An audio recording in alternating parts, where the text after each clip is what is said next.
Meeting room. Yep. Are we Wow. ready to go? Yep. Now All or never. right. I will admit the group. Do you want to kick it off right on time? Mhm.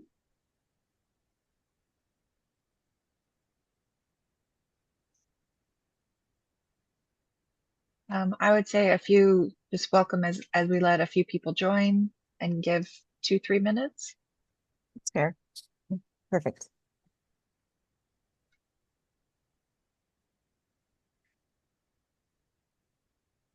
All right, more are joining. Welcome, welcome, everyone. Thanks for joining us.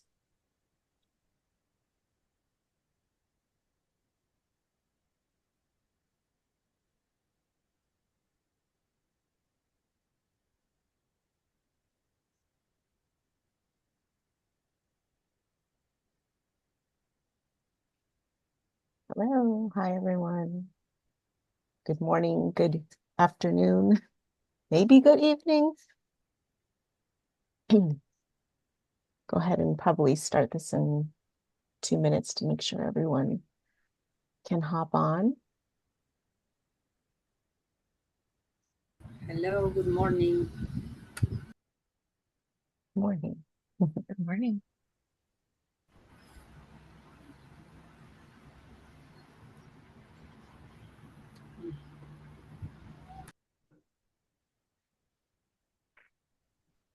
Okie dokes.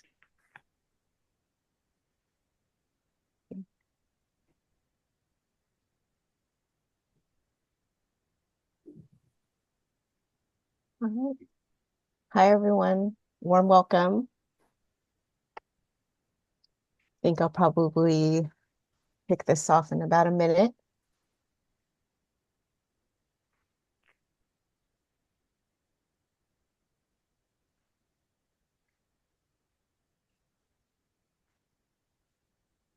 Hope everyone's doing okay, doing well.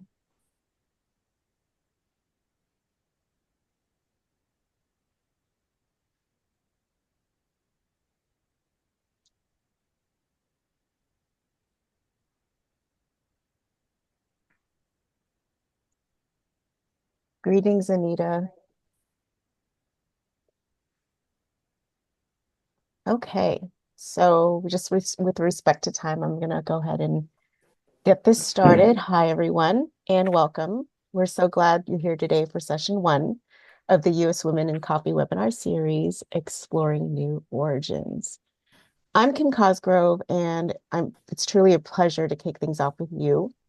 Today, we'll be talking about the big forces shaping our industry: climate, tariffs, and the search for viable alternatives. I just have a quick housekeeping note. Today's session is being recorded, and we'll also have time at the end for questions and answers. So as you're listening, please feel free to drop your questions and reflections into the chat. We'd love to hear from you. Next slide. Perfect. So this webinar is a collaboration between US Women in Coffee and Covoya Specialty Coffee. We're working together to create more visibility, opportunity, and direct market access for women coffee producers. We aim to do that through storytelling, such as sharing the stories of women producers and their incredible coffees, through educational programming like this session today, designed to bring actionable insights to the industry, and finally through market engagement, opening more doors for women-led supply chains.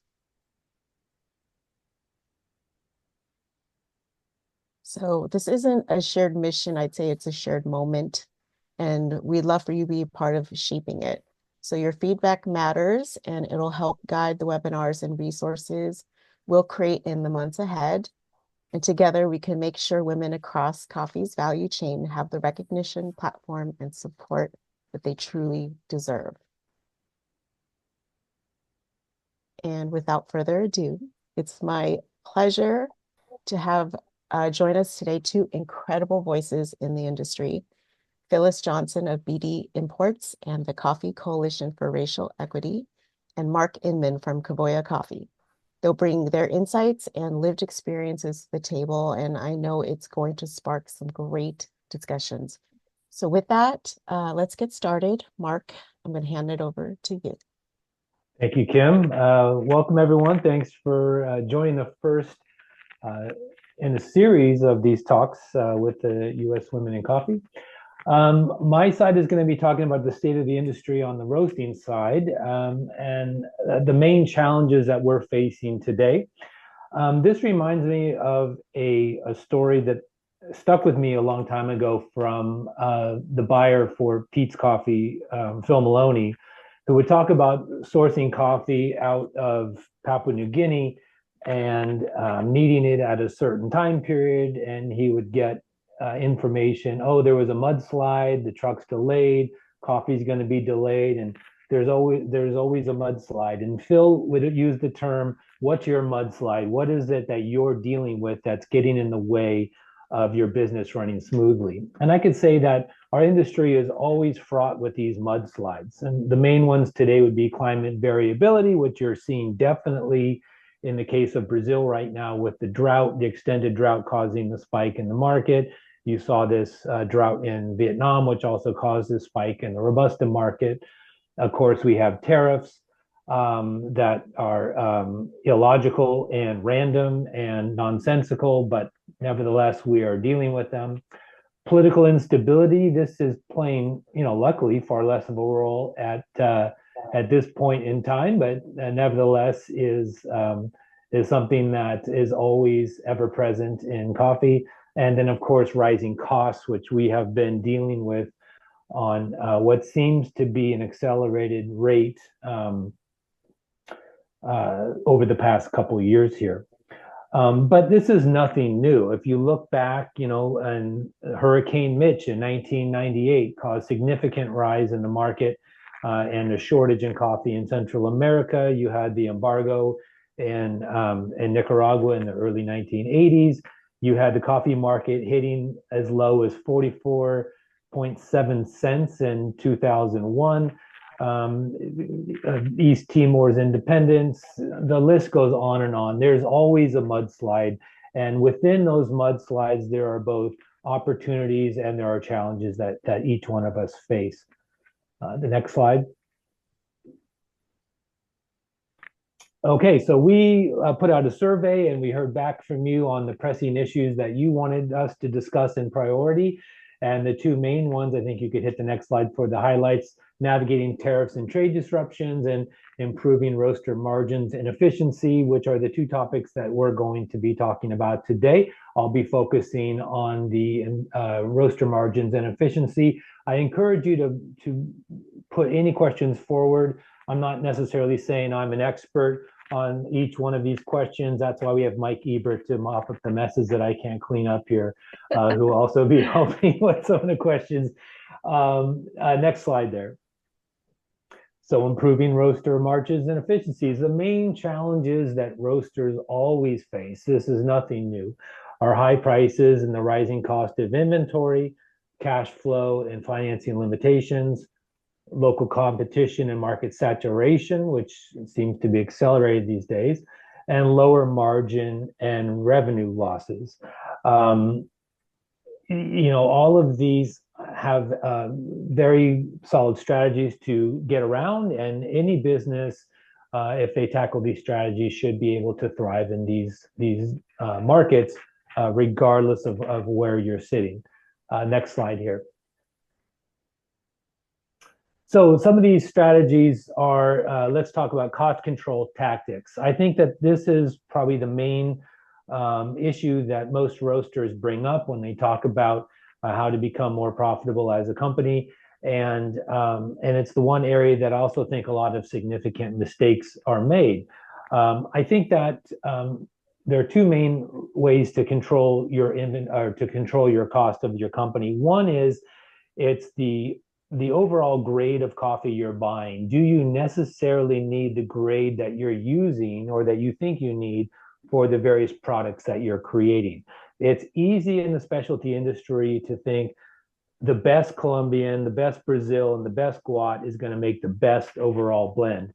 And that's not necessarily the case. If you experiment with various grades from those origins, or even look at substituting origins, you will find that sometimes you can actually have a better product by using a different grade of coffee. This especially is relevant when you look at cold brew coffee, RTD coffees, ingredients for, I'm working with a project that's doing coffee, protein powder and creatine, and the overall grade that they started with, which was an 85 plus coffee, has worked its way down to an 82 plus coffee because of the other ingredients made that difference in quality irrelevant for the overall price structure. So it's working with somebody to talk about or to get samples on various grades with or ranges within that to see if the grade that you think you need is actually what you need. I think a great exercise, especially if you ever visit Brazil, Brazil produces roughly 40 grades of coffee, is to try to cup every grade, going from strictly soft fine cup all the way down to rough commercial grades. And you'll find as you go down, and what's interesting about Brazil is the grades are differentiated by very slight differences as you go down the ladder. So going down the ladder and finding the grade that actually is like, oh yeah, this is where I notice a significant change, you will see that in some cases you could save money. The other issue is to look at what's going on in this particular year that may save you money. One of the interesting phenomenons that happened earlier this year was that when the market went through the roof here, it has a two-stage rise, one in like October, November, and then another rise in February, March, is that differentials also went up proportionately. But in some countries, the price of coffee either stayed relatively low or the differentials fell. And one specific example, I had roasters that were calling me saying, I'm looking for samples of Guatemala, but man, the differentials are really high. And I was suggesting that they look away from Guatemala this year. I'm using FOB pricing here just as an example, but the average Guatemala FOB price at the time for conventional specialty was around plus 62 at FOB. And meanwhile, you would see Kenya AB grades that were cupping higher, 85 to 86 points, that were being offered at plus 8 at origin. And so one of the suggestions I had given to the roaster was consider swapping out Guatemala in your blend for something like Kenya. And that represents, in many cases, a 52-cent per pound savings in your blend. That is a significant savings. So working to reformulate blends given on the situations of that year, whatever mudslides happening. Right now, Brazil is the hot button issue. How are people getting around the cost situation in Brazil? There are ways to do so, and every importer or every other roaster has a suggestion on what's a suitable replacement for a Brazil right now. Secondly is the leaky parts of costing that tend to really add up. I think, and I was a victim of this when I was a roaster. I was a roaster for 20 years with my own brand, and I often bought more coffee than I actually needed. I felt, for whatever reason, that buying more coffee got me a lower price, which in most cases it does not. The difference in a quoted cost of 50 bag purchase to a container purchase is not significant when you factor in the cost of carrying that coffee, storage and finance of that coffee.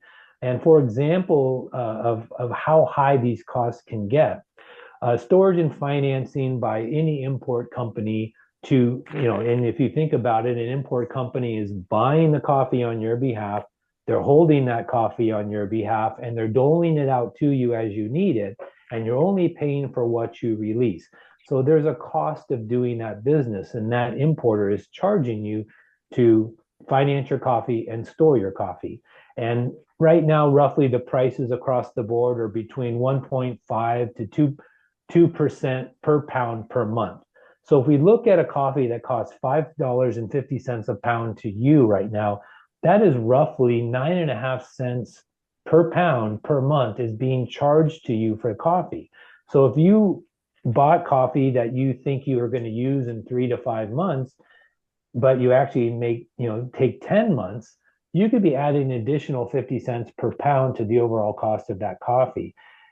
Trying to really hone down on the coffee that you need for the time period you need can represent significant savings in your coffee. Now, granted, right now, coffee is it's incredibly difficult to find spot coffee as you need it. In a perfect world, you would be able to buy coffee as you need it spot and let the importer eat the carry cost because they're the ones that are storing it and you're buying it as you need it. Unfortunately, with an inverted market and with switch costs at the size that switch costs are today, there is no real incentive for import companies to carry a lot of spot coffee availability.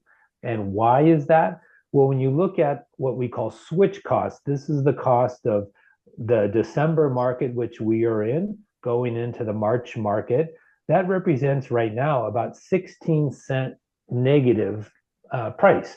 So if I bought coffee at let's say I bought it at $4 and I sit on it past March, that coffee from an importer perspective is worth 386. So it's losing value. So if I have a large book of coffee, I don't want to lose that much money for that much volume. It will eat up all the profits that I have. So I'm shrinking the amount of coffee I'm having available today. This is forcing roasters to book coffee in strings and booking coffee forward. There's nothing wrong with booking coffee forward. I think booking coffee forward makes a lot of sense for a lot of reasons for most roasters. But learning how to do it smartly is key to controlling costs. Inventory management, again, like I said, keeping your stomach the size of your appetite. Don't buy more coffee than you need because that will cost you significant cost in the long run. And then maintaining quality alongside cost. I think one of the larger mistakes people make is in this increasing market and higher coffee prices, there is a real temptation to look at going down the ladder on quality, not because it builds you a better blend, because it's saving you money. And in some cases, the dip in quality is extremely noticeable by the consumer. The consumer is your greatest QC that you have. Anytime your blend changes for a customer who's been drinking your blend for 5 years, 10 years, they know that blend inside and out. And when there's any slight change, they're the first ones to email you of that change.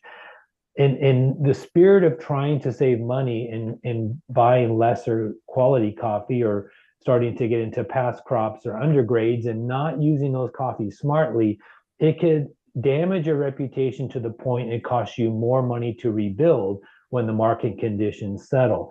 It's more advantageous to look at actually raising prices and maintaining your quality standards of your company than it would be to lower your costs by going into lower quality coffees. I think in the hierarchy of things, the best way to save money in a roaster is to first look at the makeup of your blends. Can you substitute and either maintain the quality or improve the quality at cheaper prices?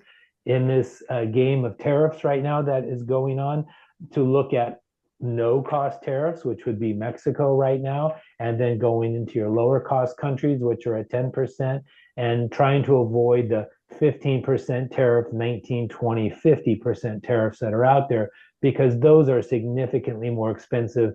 And most likely, most coffee companies can't absorb that cost. And it's difficult to pass, in the case of Brazil, $1.50 to $2 price raise onto your customers. In many cases, your wholesale clients won't accept that price. So trying to play that game. And then as a last resort, raising your prices rather than lowering quality. Next slide. Oh, and then here we are going into the origins side. This is navigating tariffs and trade disruption. I'll give this to Phyllis. All right, thank you, thank you. Thank you to the U.S. Women in Coffee organization, Covoya, and to all of you who are on the call today. It's a pleasure to be with you. Thanks, Mark, for giving us some insights. And I think you saw a bit of my presentation before because I kind of started out in the same way, putting together my thoughts. But I wish I had some answers here. One of the things that is quite critical is for those of you who are engaged in the IWCA chapters and not, it's so important to come together around conversations during this time because a lot of ideas and thoughts and just a feeling of comfort comes from being in conversation about this. I find myself from time to time sitting in my office thinking, am I the only one dealing with this? And it's so not true, but it feels that way. Being a Black woman in America in the US coffee industry, I had to pull back and look at the history, as Mark had talked about.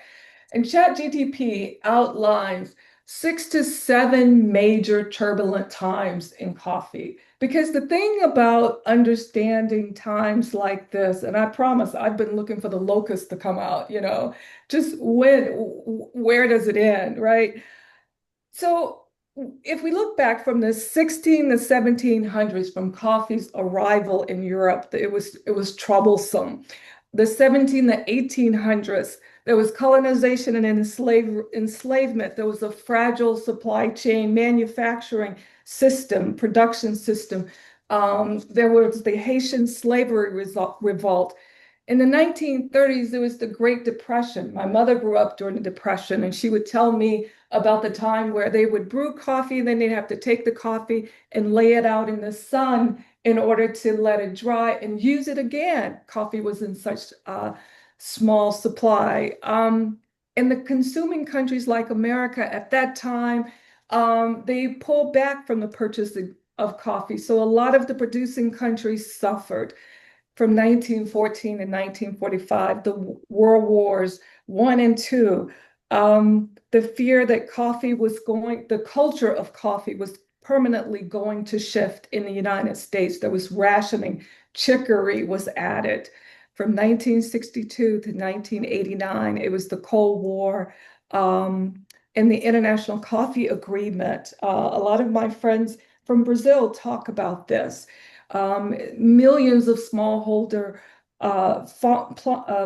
farms plunged into poverty. When I came to coffee, I saw the coffee crisis. Mark talked a bit about this, where the coffee market dipped as low as 50 cents a pound, right? For the producers that are on this call, you or your parents held on. 2000, we entered climate change. We have COVID. We're looking at tariffs. Well, 236 years ago, the Tariff Act of 1789 placed tariff on coffee. This is not new to us. So I say all that to say this feels so raw. It feels so uncertain. It feels so just you don't know really what to do. The thing that I've found important is to stay in contact with those that you're working with. 11 years ago, I started working on a program in Brazil to bring forth Black producers to work on a program that's inclusive, producers of all races. For the 20 plus years I'd worked in coffee, I've never sat at the table with a Black producer on an international scale.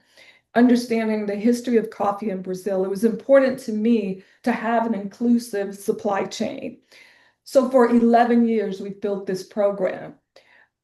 The first year, the producers, it wasn't possible for them to be able to export. It was necessary for them to sell daily within the market because the wherewithal wasn't there to wait for export. Exported coffee, for those of you who export, know that it takes, you have to have, it's a privilege, right? You have to have the financial wherewithal to be able to wait for the payment. It could be a larger payment, but you have to be able to wait.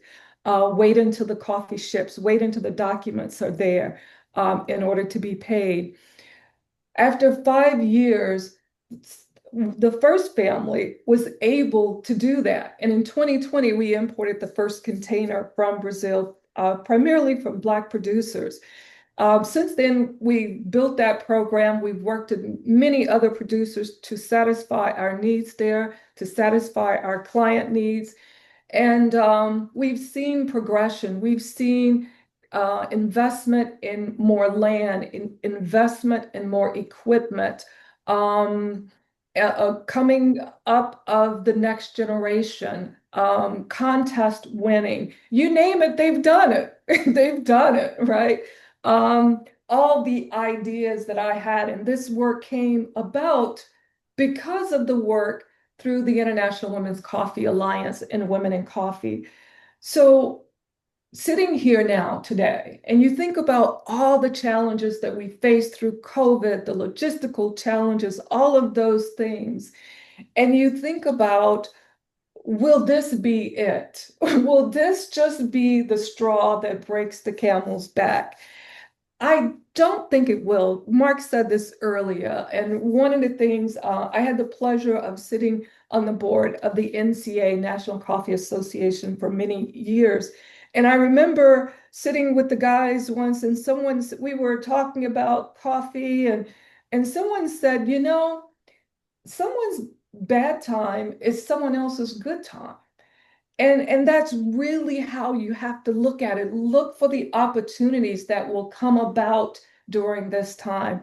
In the US, you know, our palates are set for coffees that are produced in Latin America, right? When I came to coffee, I was like, why is this? Well, logistically, it makes sense. It gets here faster. You know, the relationships are easier to manage because just proximity, cost, proximity, volumes. But what about the African countries? What about the countries we're not looking at in this time, where there maybe is a no tariff or a smaller tariff, or you know there are situations that are occurring in these countries? Maybe you know the consumption in East Africa, where you know there's a need to increase consumption in some of the countries during low market times. But maybe this is the time for consumption within countries to increase. You know, maybe it's time for us to look for other origins. Maybe it's time for us, when we look at climate challenges, maybe it's time for us to look at Robusta grown in different parts of the world. You know, everything can be changed. And so I ask that we look at this time not in a as a dismay, but we look at this time as an opportunity. What can come from this time that nothing else would have forced us? Because you have to come to grips with, it only makes good business sense for us, for companies to engage with reliable relationships. And for many years, I've talked to coffee roasters and asked about different origins. And they say, well, you know, because of the health challenges, the political unrest, just the inconsistency that goes on in that country, we can't engage, you know, with those types of coffees for our blends. So we have to understand, sitting in the United States today, we have to understand that the producing countries must look at us and say, we can't engage because of inconsistency, because of the risk. So they too have to go and find relationships. When we sat down with the producers, our exporter of IWCA Brazil, former president Miriam, some of you may know Miriam. When we got on the call, we work together. She's the exporter, I'm the importer. When we got on the call, we decided nothing is going to change the work that we set out to do when our work was simply a question that we did not know how to implement. And that question was, where are the Black Brazilian producers? That didn't stop us. So nothing else was going to stop us. So we continue to work as if there are no tariffs, the market isn't raging, the internal market isn't raging, the external market isn't raging. I mean, all of these challenges, climate change is an issue. The volumes are shrinking when the customers are asking for more. We get on our calls routinely and we vow to each other that we will continue business as usual because we cannot control the things that we cannot control, but we're waiting for the opportunity to continue to act. And that's what happened when this work started. We waited for the opportunity to act. So I encourage you to continue to wait for the opportunity.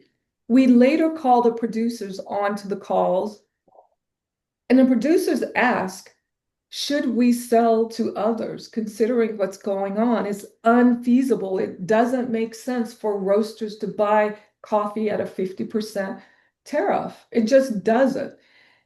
And I hate saying that as an importer. I really do. I hate to say that, but it's true.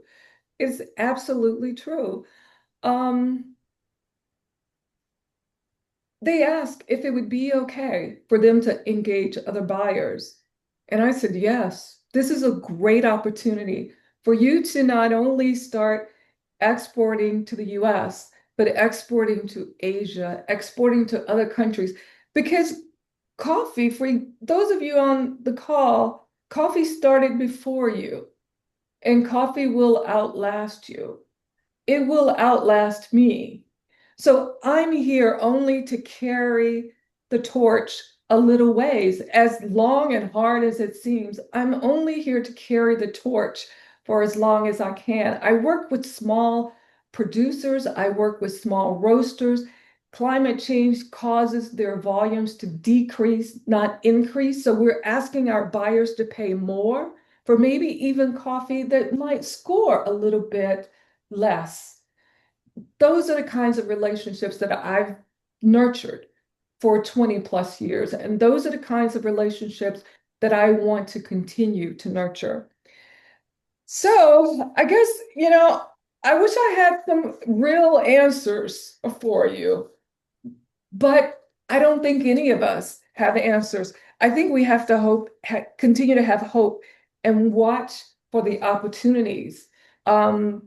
Because I don't think coffee is going away. As I sit here and drink soursop tea, I had my coffee earlier.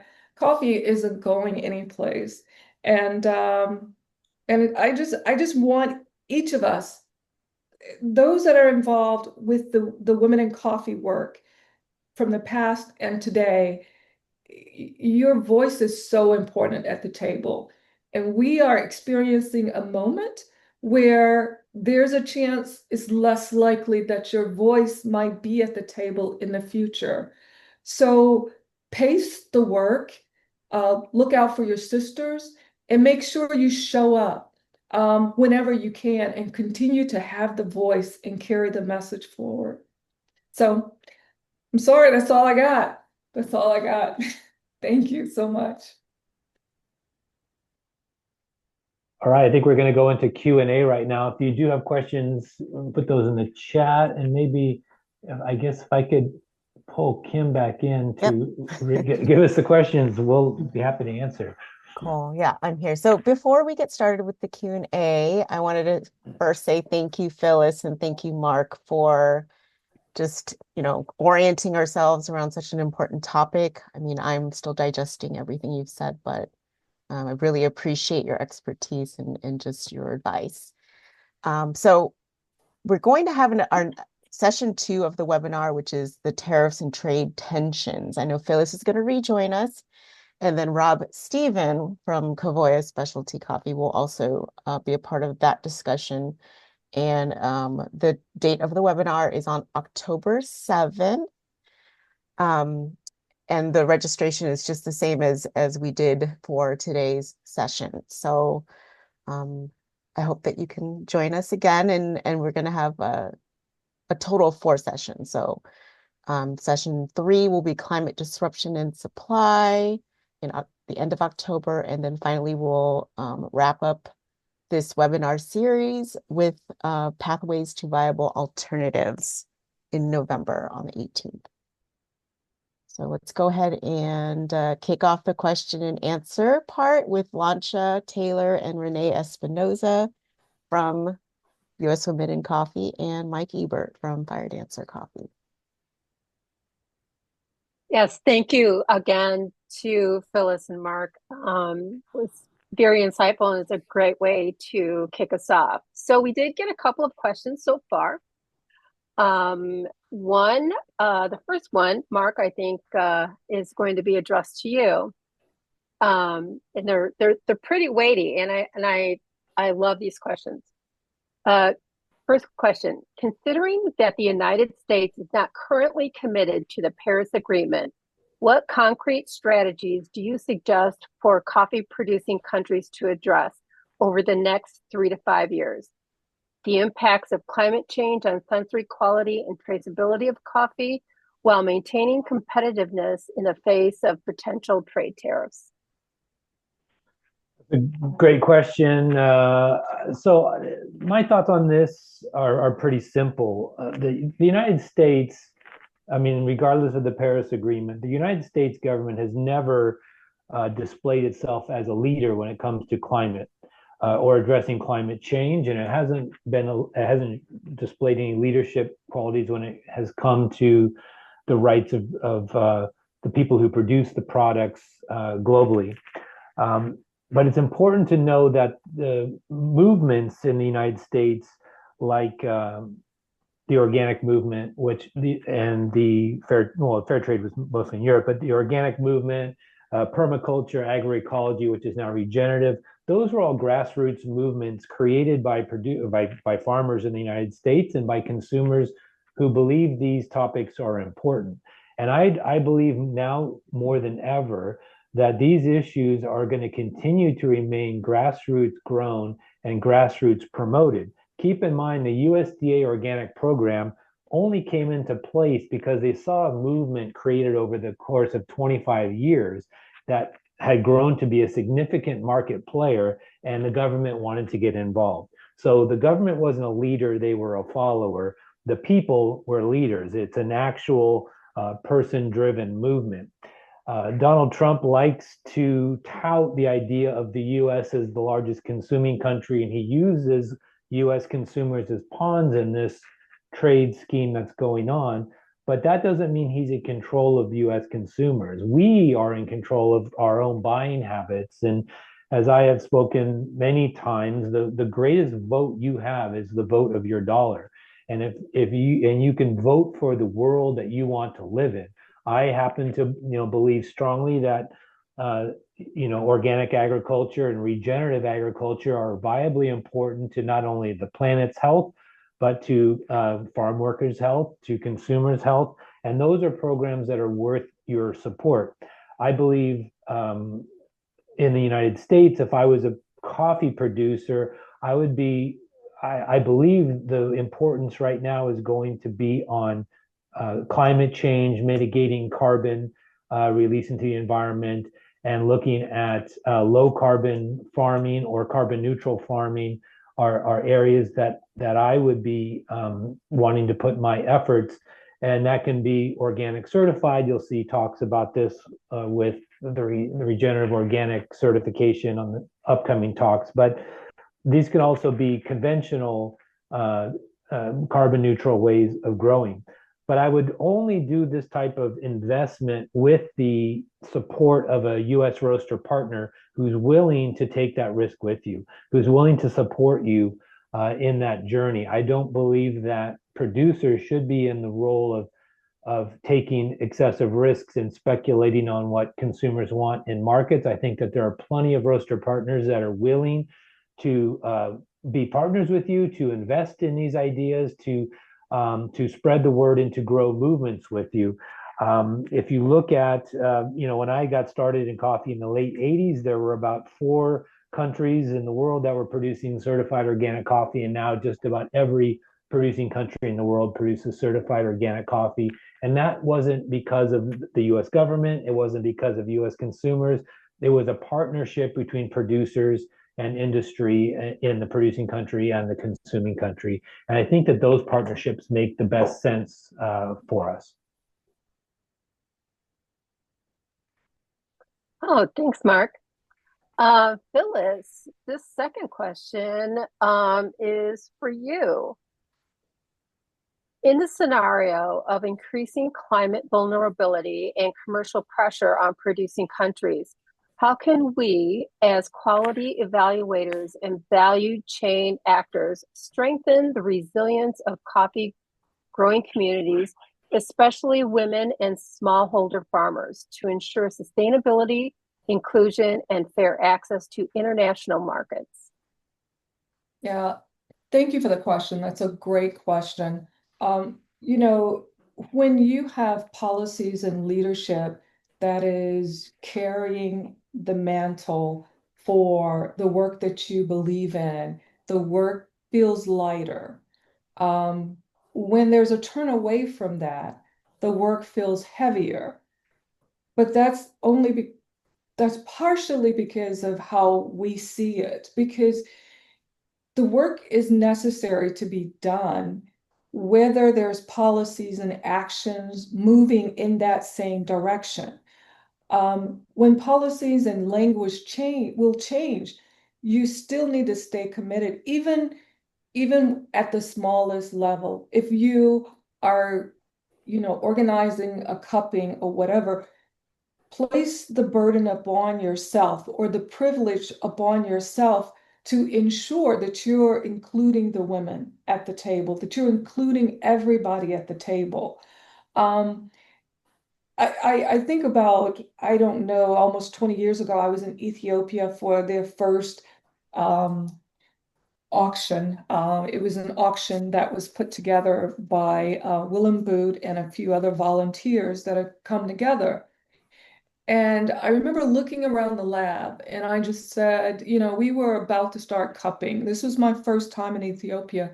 And I said, we don't have a woman here. And I wasn't bold enough to say it to the men. I said it to my friend. And my friend said it to them. And the next thing I knew, they said, oh, is that what you want? And a woman came and joined us. So sometimes the work can be very simple. It's just a question. It's just a small action. And I think the good work is done slowly. And it's not necessarily done under a big fanfare where everyone is cheering you on and being a part of it. The work is done very slowly, very intently, and consistently. So I would just advise you to continue along the same path that you've always, and look for more opportunities. You're in a greater space to provide opportunity than maybe others are. So thank you for that question.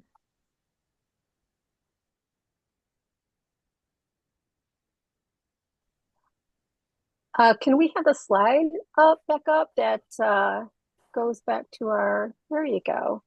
Well, thank you again, Mark and Phyllis. This was an incredibly productive first introduction to our series, and thank you so much for your insights. We greatly appreciate it. So I will bid you adieu.